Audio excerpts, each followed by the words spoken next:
सोलापूर शहरातील किसान संकुल, मल्लिकार्जुन नगर, रमण नगर, किसान नगर, समाधान नगर या भागात पाणी पुरवठा होत नसल्यानं येथील नागरिक आक्रमक झालेत। आज त्यांनी थेट महापालिका गाठत पालिकेच्या गेट समोर आंदोलन केलं।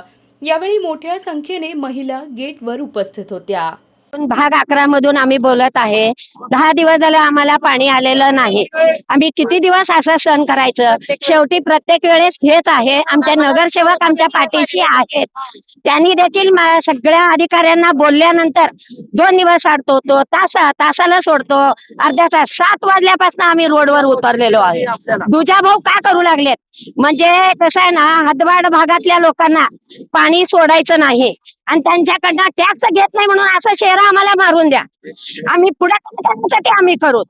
पाणी सोडायचं रोज टँकर सोडतो म्हणतात। टँकर सोडून आमच्या भागामध्ये महिलांना भांडण लावायचे काम आहे महानगरपालिकेने करतात का?